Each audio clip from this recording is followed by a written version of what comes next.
오늘은 우리가 흔히 범하는 실수, 바로 비난과 비판에 대한 이야기를 나눠보려 합니다. 비난은 우리의 삶에 얼마나 큰 영향을 미치는지, 그리고 그것을 극복하기 위해 우리는 어떤 마음가짐을 가져야 할지 함께 생각해 보려고 합니다. 오늘의 이야기는 데일 카네기의 강연 내용의 일부를 정리하였습니다. 마음을 열고 끝까지 들어보세요. 사람들은 왜 남 탓을 할까요? 아마도 자신의 책임을 회피하고 잘못된 결과의 원인을 다른 곳에서 찾으려는 본능적인 욕구 때문일 것입니다.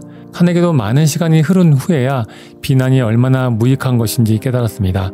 사람들은 자신이 저지른 실수를 인정하기를 꺼려하고 대신 방어적인 태도를 취하거나 그 상황을 합리화하려 합니다. 예를 들어볼까요? 우리는 어릴 때부터 아이들에게 잔소리를 합니다. 초등학교 저학년까지는 부모에게 말을 잘 듣던 아이들도 자아가 생기기 시작하는 사춘기부터 부모에게 반항하고 말대꾸를 하게 되는데요. 그럴수록 부모는 더 심한 잔소리와 꾸중을 하게 되고 더 나아가 비난과 조롱까지 하게 되죠. 그러니까 너가 안 되는 거야. 공부 안 하면 루저가 될 거야. 같은 말로 말이죠. 비난은 상대의 자존심에 깊은 상처를 남깁니다. 상대방이 자신을 방어하고 합리화하게 만들며 때로는 분노를 일으키기까지 합니다. 그리고 이 과정에서 우리는 서로에게 상처를 주며 점점 더 멀어지게 되죠. 그러면서 자녀는 부모와 점점 멀어지고 잘못된 선택을 하기도 하죠. 인간은 논리적인 존재가 아니라 감정의 존재입니다. 감정의 상처를 받으면 그 사람은 더 이상 우리가 원하는 방향으로 변화하지 않게 됩니다. 이는 비난이 상대방을 변화시키기보다는 오히려 방어적이고 고립되게 만들 수 있다는 것을 보여줍니다. 그렇다면 왜 우리는 비난을 그토록 쉽게 할까요? 아마도 그것이 일시적으로 우리를 우월하게 느끼게 만들기 때문일 것입니다. 여러분들도 아실 거예요. 우리 주변에도 자신을 나타내기 위해 조금은 어눌하고 부족한 사람들의 실수를 들추면서 조롱하면서 그것을 통해 주변 사람들이 자신을 우월하게 보길 바라는 마음으로 그런 행동을 하는 사람들이 있습니다.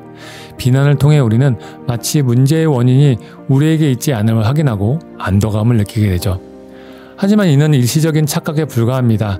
비난은 결코 문제를 해결하지 못하고 오히려 갈등을 심화시키며 우리 스스로에게도 악영향을 미칩니다. 여기서 링컨의 사례를 살펴볼 필요가 있습니다. 링컨은 사람을 다루는 데 있어서 정말 탁월한 기술을 가졌던 인물입니다. 그는 남을 비난하기보다는 이해하려고 노력했고 그 결과 많은 사람들의 존경을 받았습니다. 남북전쟁 동안 그는 무능한 장군들 때문에 많은 좌절을 겪었지만 그들을 비난하기보다는 누구에게도 악의를 품지 않고 모든 사람에게 자선을 베푸는 태도를 유지했습니다. 그의 이러한 관대함과 이해심이 결국 북군을 승리로 이끌고 미국의 통합을 이뤄냈습니다. 링컨은 때로는 자신이 느끼는 감정을 그대로 표현하고 싶었지만 그것이 상대방에게 어떤 영향을 미칠지에 대해서 깊이 고민했습니다. 예를 들어 게티스버그 전투 이후 미드 장군이 적절히 공격하지 않아서 리 장군이 도망가는 것을 보고 링컨은 크게 실망했습니다. 그는 미드 장군에게 신랄한 비난의 편지를 썼지만 결국 그 편지를 보내지 않았습니다.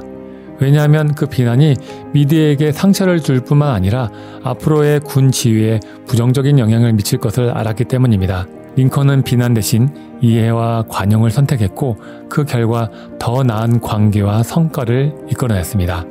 그렇다면 우리는 어떻게 해야 할까요? 우리가 누군가를 훈계하거나 변화시키고 싶다면 먼저 스스로를 돌아보는 것이 필요합니다. 벤자민 플랭클린은 나는 사람들의 험담을 하지 않습니다. 그리고 모든 사람에게 내가 알고 있는 좋은 점만 이야기합니다. 라고 했습니다. 이 말처럼 우리는 상대방의 좋은 점을 찾아내어 칭찬하고 격려하는 방향으로 나아가야 합니다. 비난은 누구나 할 수 있어요. 하지만 상대를 이해하고 용서하는 데에는 큰 인격과 자제력이 필요합니다. 사람을 비난하는 대신 그들을 이해하려고 노력해보세요. 그들이 왜 그런 행동을 하는지, 무엇을 느끼고 있는지를 이해하려고 하면 비난의 마음은 자연스럽게 줄어들고 동정심과 친절함이 우러나게 됩니다. 모든 것을 알면 모든 것을 용서할 수 있다는 말처럼 상대를 이해하면 우리의 마음도 한결 더 평화로워질 것입니다.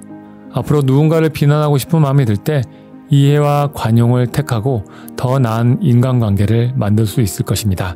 오늘 이야기를 통해 여러분도 비난과 비판 대신 이해와 공감을 선택하는 삶을 살아가시길 바랍니다.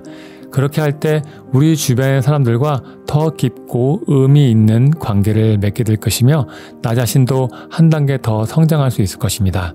항상 여러분의 성공을 기대합니다. 마음치기였습니다. 감사합니다.